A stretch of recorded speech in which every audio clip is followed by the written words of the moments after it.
You're live. Okay. You're not going to hold that the whole time. I know, but this is the worst. It's the worst angle, too. Well, what do you want to do? Just leave it. Hi, guys. Hmm. We were trying to go live from the laptop, but we don't understand how to go live from the laptop. Didn't work. And it got so late. Hi there. Okay, so we're going to be on quick tonight. Let me grab this. Hopefully you can hear us a little bit better. We were trying to go live from the laptop to see if you guys could hear us better from the laptop, but we needed to plan B. It took like 20 minutes for us to try to log in. So we're going to hop right in because we're not going to stay on too long. So we got questions last night that we decided to answer. Do you want to just touch on that part? Yeah, first, there were a lot of legal questions, and I definitely want to touch on all those, and I want to give a thorough explanation on what all the options are and give some recommendations on, regardless of whether you're in the state system or in the federal system, kind of give you what avenues are open to help and advocate for your loved one. But we're going to do that as a separate video. We're going to do that separately to make sure that we cover all the topics. We take our time, we work through it, and the sound quality, which evidently has been a problem, I want to make sure everybody hears, all of what we're talking about. And as Rose said, I think tonight we're going to keep it brief. We're just going to answer, basically it's on one topic, but, from each of our perspectives. And the question that was posed to you was, what made you want to be with someone in prison, let alone a lifer? Good question. First of all, thank you, Kylie, for the $9.99 super chat. Thank you, Austin, for the $1.99. We really appreciate it. Oh, and for everybody asking, we changed our Cash App to Mr. and Mrs. Clausen 213 because there were too many questions about it. So sorry to make it business first. But, when I was a little girl, I always just dreamed about being with a lifer in prison. Obviously, sarcasm. Parents must be so proud. So proud. But it wasn't something that I set out to do. It wasn't something that I wished for. It wasn't something that I wanted. It wasn't something that, people are so proud of and run home about. It wasn't something that I was seeking. It kind of just worked itself out when we got back in touch that we tried to just stay friends. We tried to, and we both, I think, denied it for a while. But I think that once it was like we connected on such a deep level that I didn't want to date anybody else. I was so emotionally attached and connected with you that I felt like I couldn't give that to somebody else. So I have a video back on this channel. My nails still look good, thanks. I have a video back on this channel called My Decision to Be with a Lifer. And it kind of goes into further detail and explains the story, like the day that I decided that I was all in on this. But I'll kind of retell it in a nutshell. And that's the video that they want you to... I was going to say, I need to see that video. Yeah, it's the video that they want me to film you watching. Maybe we could even film it live of you watching and reacting to it. That backboard doesn't look comfortable, they said. It's not, but that's all right. It took us we broke something to try, we knocked over a shelf to try to get this video done. Yeah. So it's hard to hear us speaking again. Really? Yeah. Where's the microphone on the iPhone, you guys? Maybe we're blocking it with the tripod. I don't know what is wrong because an iPhone, a brand new iPhone, should not have any problems with audio. I don't understand. No. We're being quiet because we're in somebody's house, but that should take... And I've been getting yelled at for screaming at people. Holy crap. So I'm trying to moderate my tone, keep the volume down. See, a lot of people are saying it's perfect, they can hear just fine, and then every once in a while people are saying they can't. So maybe you're just used to hearing people speak in a louder tone and we're kind of whispering. Thank you so much, Love Bug. She said it's not much, but wishing you the very best. $2.99 is amazing, and we appreciate you so much. Thank you. Thank you. Maybe these super chats should go to a microphone. So, yeah, so I think I'll tell that story again in a nutshell, and then, or maybe I shouldn't, and we should, tomorrow's live will be you watching that video, unless that should be edited because we want to kind of, it's like a 20 or I was 30 gonna minute say that's video. probably pretty long. Yeah. Let's do that as a video. Yeah. Well, then I don't want to spoil it for you. Okay. But No, go why don't ahead. you give your perspective? Okay. Um, Obviously, this was not anything uh, that I could initially when you started coming up. I mean, that's when things got serious. Once you started coming to visit, um, I knew right away spending time with you, although it was a challenge to go out there to be in the visiting room, to step from one world into a totally different world, and then have to go back. Um, Mm. Whatever time I had out there with you, like that just became like that was the main thing that I looked forward to. Um, I had been in a relationship, um, a very toxic relationship with an ex who, because I was in prison, I was reluctant to cut anybody off, even people that I knew were not healthy for me, relationships that were not positive, that there was nothing good coming out of that. So it took me a long time to finally say, you know what, like I need to just cut some of these people off, have the space I need for myself to focus on myself, to do my own thing. And when I did that, I felt like it was the best decision that I ever made.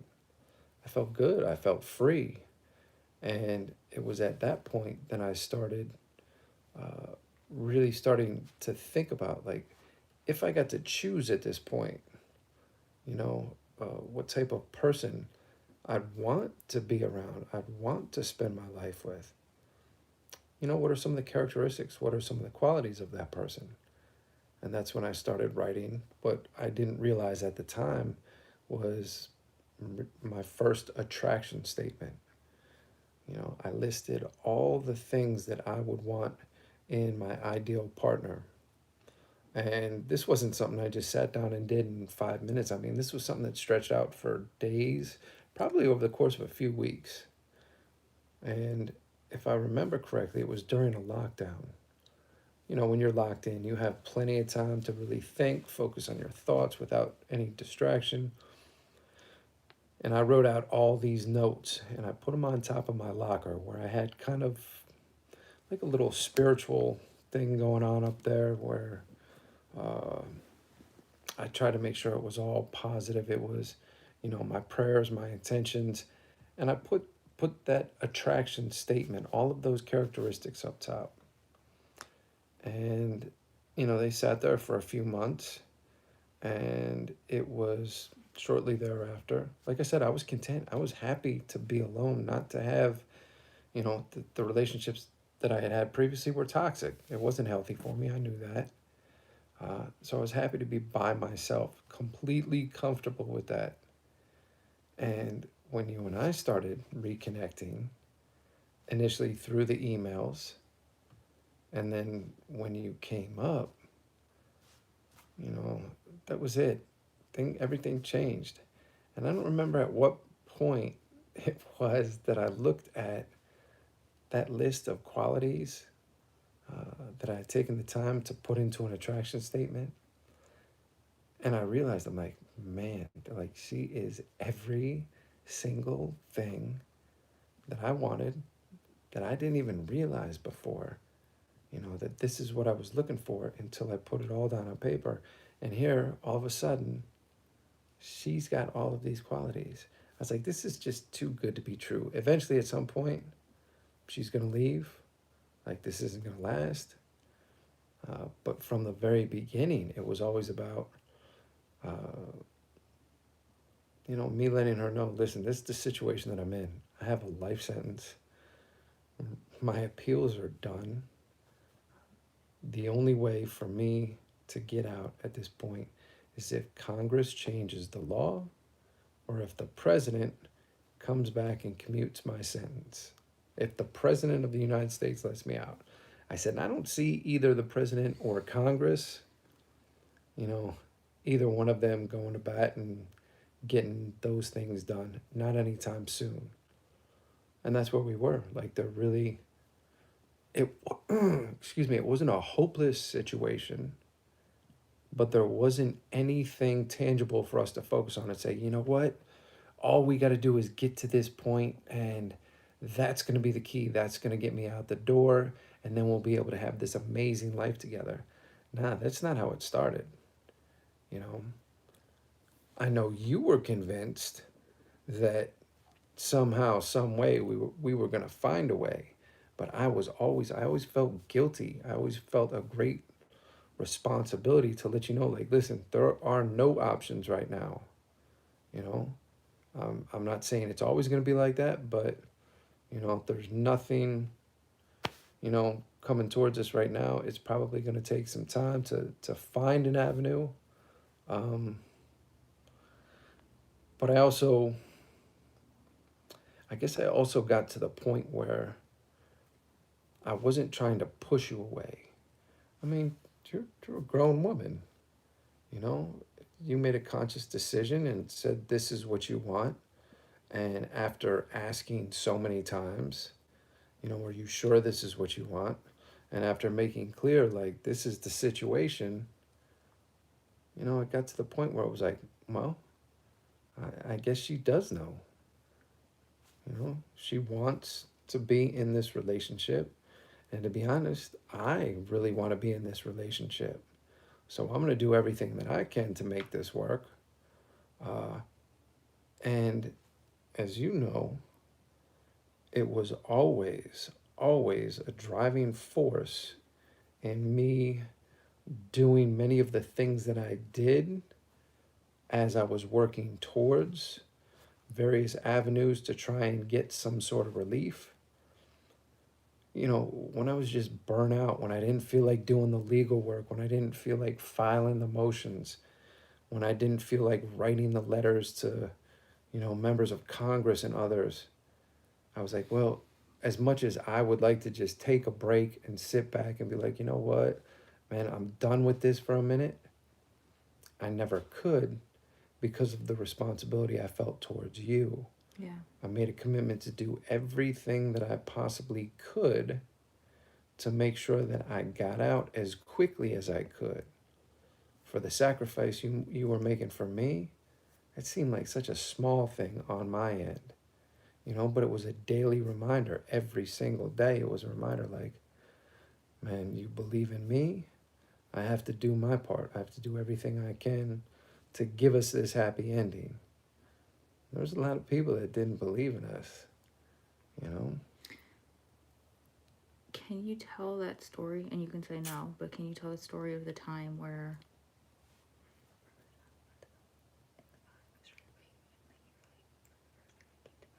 you want to tell that story or no? When I got what? Or can you not tell that? I mean, I can tell that story. Because I think that just shows it's like a story for what you just said. All right, I'll kind of. This is a story obviously I couldn't really share on the inside. The way that it worked out, I had a situation with a cellmate. I mean, I might as well tell most of it. Do you want some of this before you start? No, that's all right. Cellmate had some serious drug issues. I tried to help him out as much as I could. You know, he had basically burned all his bridges.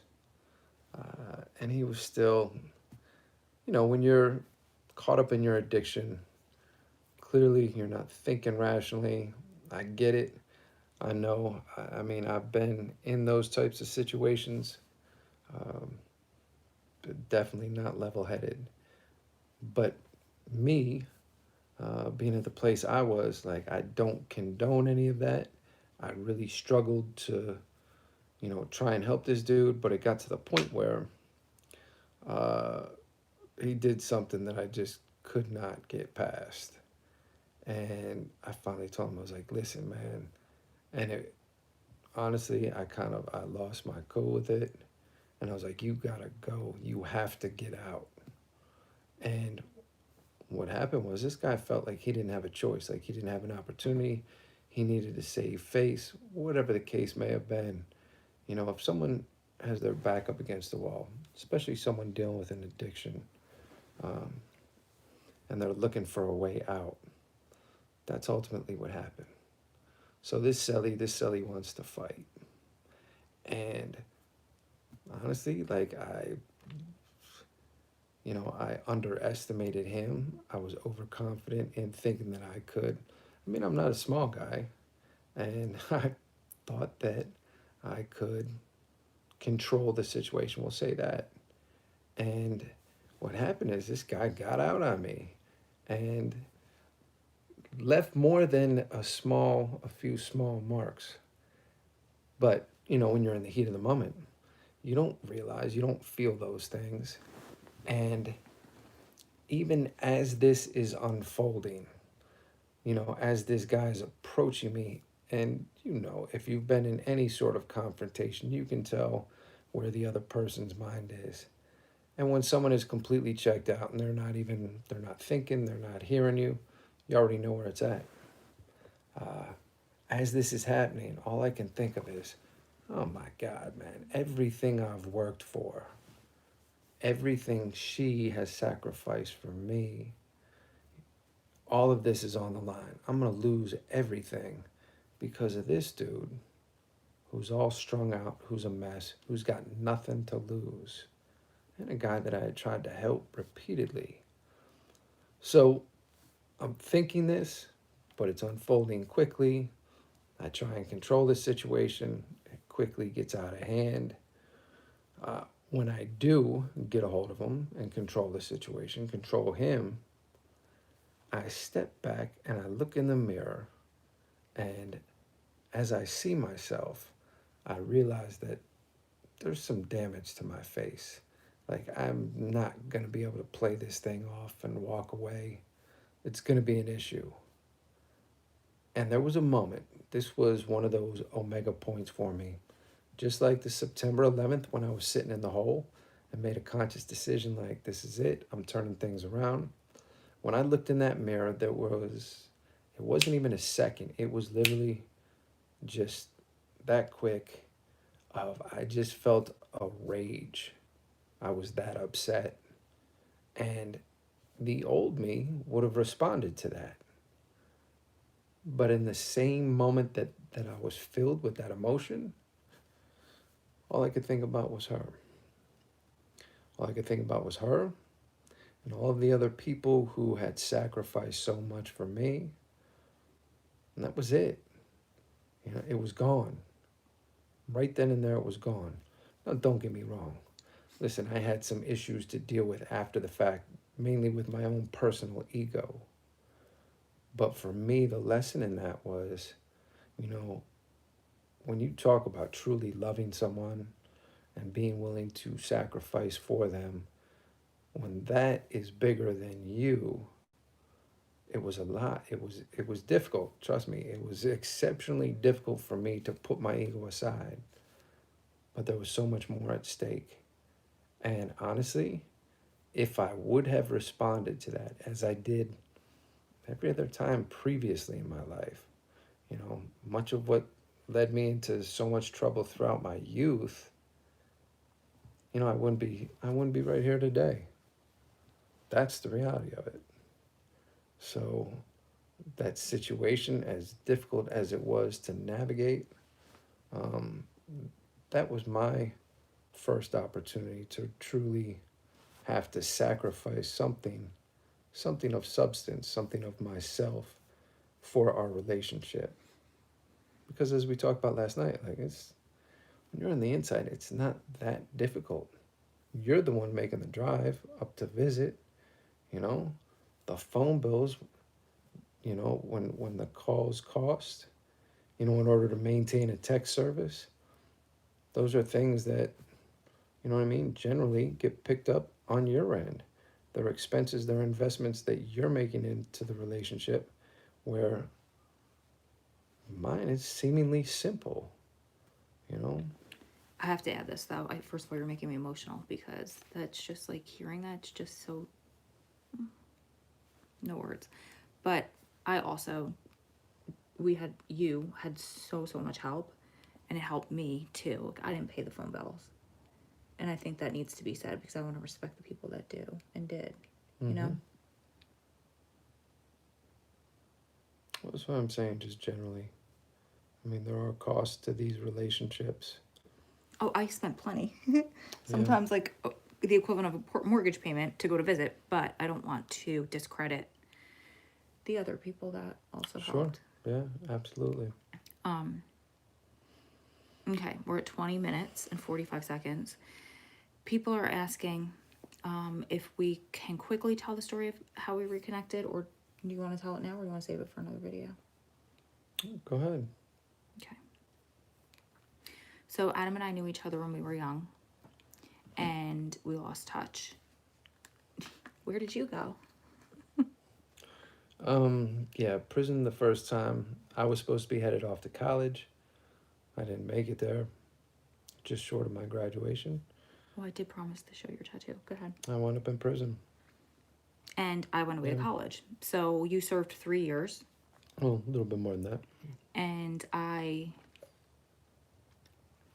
got out. I didn't know that because I'm 2 or 3 years younger than you. A couple. What am I, 75, What are you? 78? You're 23, I'm 21. So by the time I was finishing college, Adam had already been released from prison, hit the street, and then caught this case. I had no idea. I had boyfriends, like we totally had lost touch. So I never told this part of the story ever before. I'm in my bed, right? Well, you say my cousin. We called each other cousins because it was easier because our mothers were best friends growing up. So we were like inseparable for years. And I was dating this guy named Lou, very, very briefly. And Lou started off really great, but then he turned into like this weirdo, crazy. He was playing me. So I was hanging out at her house that afternoon. We were sitting on her porch, and the sun was August. No, maybe it wasn't. Maybe it was like earlier summer. I'm not sure. And her boyfriend at the time had just been moved to USP Ellenwood. And so I'm complaining to her like all afternoon, sitting on the porch, like hanging out, smoking cigarettes because that was so hot at the time. And I'm crying about this guy like another jerk, blah, blah, blah, like always, da, da, da, da, da. So I go home that night, and she calls me, and she's like, hey. We have to give him a name.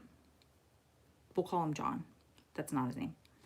John, and I always forget the names that I give people, by the way, and then I say the wrong name. So she's like, did you ever know this part of the story? I think you've told me this. Yeah.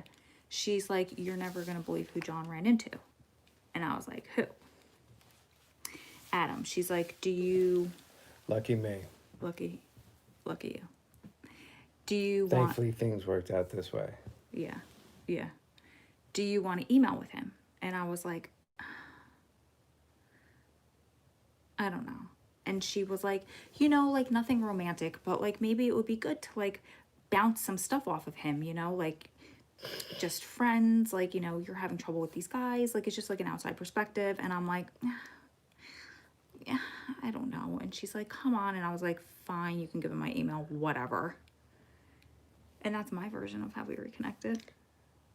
Oh, wait.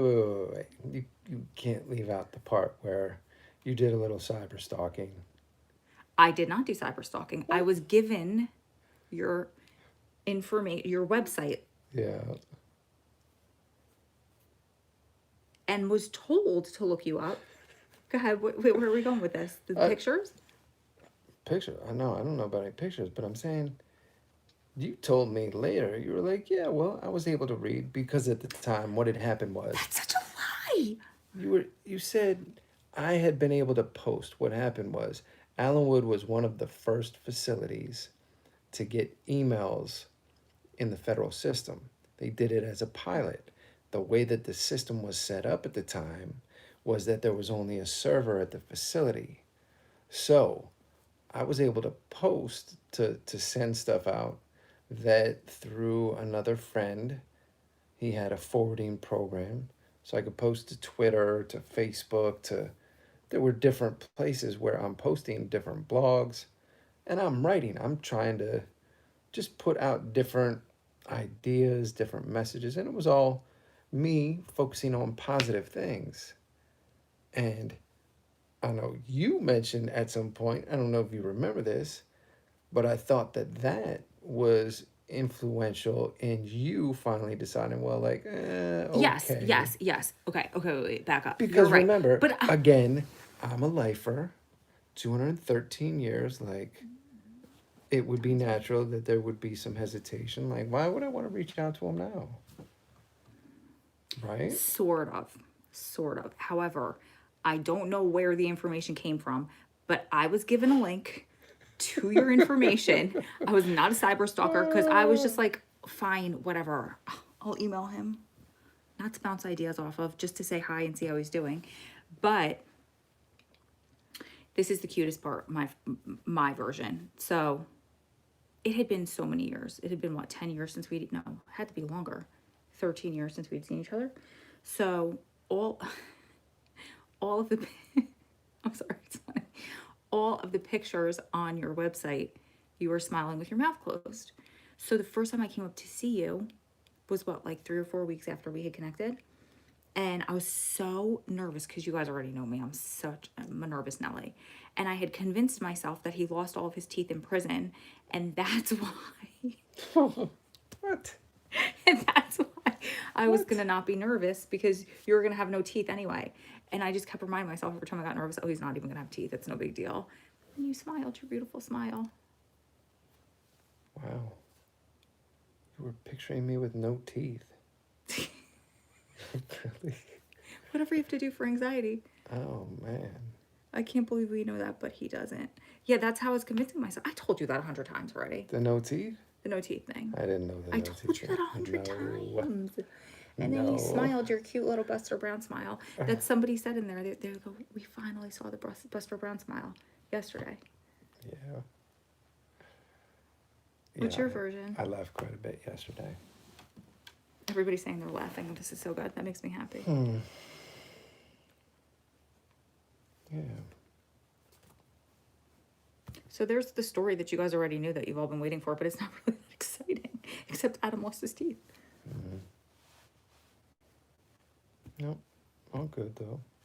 When you first started talking in email, did you think it would end in a beautiful relationship? No. Me neither. Not a chance. No, but you know what? Like, as our emails progressed and we got deeper and deeper, I found myself really like working hard on these emails and being more and more vulnerable and like, Yeah. and then like waiting for them. And I remember in the beginning, this should be its own video in itself, but I remember in the beginning, there were a couple like we emailed every single day, and then there were a couple days that you disappeared, and I still might have the email because back then, remember with True Links, before it was Core Links, I could save all those emails because they actually came to my inbox. Yeah. Now they go into like a Core Links, its own separate, and then they're removed every 30 days. In the beginning, when they first moved to Core Links, I started copying and pasting them because I wanted to save them all, but we just had too many. That lasted like a week. Anyway, where was I going with this? Oh, I used to, When I disappeared. when you disappeared, I remember you sent me this email, and I used to look, I didn't realize how much forward I looked to your emails until I wasn't getting them. And you were like, listen, I can't email you for a couple days. It's not that I don't want to talk to you, but sometimes things happen here out of my control. Do you remember this? No, and it's probably because I don't want to. Whatever the situation is, whatever I was. It wasn't even bad. It was football season. What? Oh, that's lame. No, you were like doing tickets or something. I think that. Yeah, that's what I'm saying. That's lame. That was a lame excuse. Oh, maybe it was just an excuse. No, it wasn't an excuse, but you know, obviously when we started exchanging emails, just like you said, like it became very quickly, like the depth of the emails just like quickly progressed, where I was looking forward to them as well. and I know it was, there were so many questions back and forth, and I really, I was eager to take the time to really respond to them. And like I said, my intent wasn't to start a relationship at that point, but it was, I was just enjoying the process of getting to know you. And it was like, just before I knew it, I was like, damn, what just happened? I was like, I said I wasn't interested in a relationship, but now, like, How could you resist? exactly, that was it. And really, it was after that first visit, that was it. Yeah. After that first visit, I went back to a hotel room and because we were staying, it was like me and that friend. And instead of driving 2.5 hours home, we stayed in the hotel room. And I cried. Really? Yeah, because I was like, how could it be so perfect and I can never have him? Mm. And she was very inspirational in helping me kind of move through all of those feelings. I talked a lot about that in that video that you're going to watch. But, so I'll leave it there. But yeah, that was a hard couple weeks for me right then and there because there was so much emotion and so many feelings. But I mean, the reality was, as much as I was like, well, he'll be home someday, it was also very, you're like falling in love with somebody you could never have. Touch, you know? I mean, and thank God we defied the odds, but we're a miracle. Let's be real. Yeah, no doubt. Definitely is. It's hopefully an inspirational story. Did Adam have girlfriends before you in prison? Yeah, you talked about it last night. Yeah.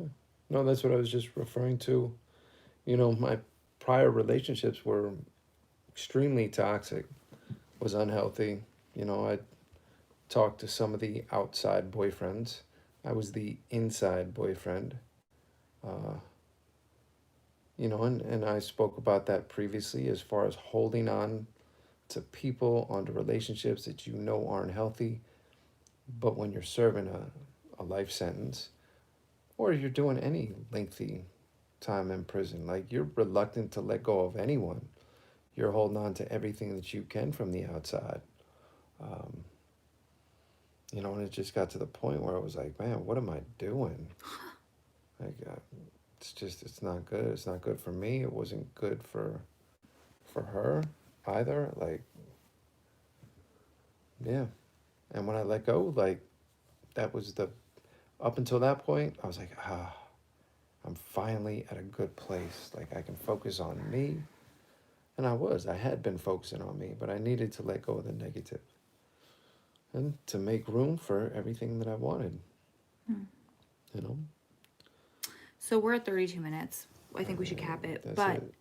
okay, here we go. Last night we promised to show everyone your tattoo, but then Lee brilliantly just made a good point. He said, wouldn't you guys rather hear the story behind the tattoo versus just seeing it like flash in a pan? So that's up to you.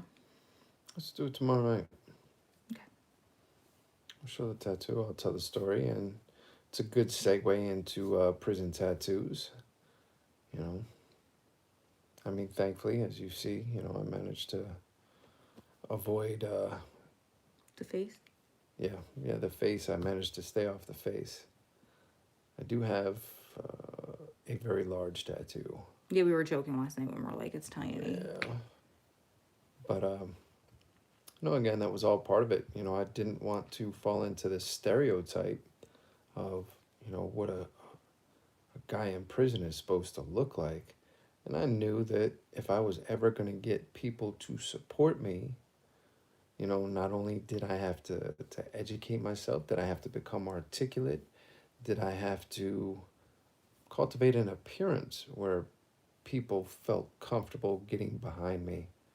I mean, guys do some crazy things to themselves in prison, or have others, tattoo some crazy things on them. Like, you know, it's once you go down that path, it's almost like, you're basically saying that you're giving up on ever having, a normal life or a life that you really want. Some guys get a little extreme. So, yeah, we can talk about that tomorrow night. Yeah, Bridget, good point. Yeah, we'll talk about it tomorrow. And yes, tattoos are very normalized here. It's Sure. nothing to see people with sleeves, beautiful sleeves. I think what Adam's referring to is like neck and face Or tattoos. like a big FU Yeah, across your forehead. yeah. Or like, It's not something you can walk away from. right, a lot of tattoos that signify affiliations, those types of things. Tattoos in general, all day long, no Sure. big deal. But he's talking about like specific And traditional prison and I would love tattoos. to get, you know, obviously some artwork, some professional work done at this point. You know, much of, to memorialize our relationship, the time that I did, things like that. Where it's more thought out and it's uh, I know what I'm getting.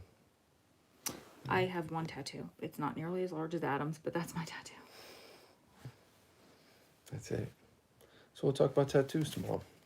Yay. Prison tattoos. All right, you guys. Clock with hands pointing to a 13 and a crack in it. Freedom. Someone just said you should get that tattoo. We'll talk Yeah. about it tomorrow. All right, Yeah. you guys, we have to go to bed. We love you. And we'll see you Love you tomorrow. guys.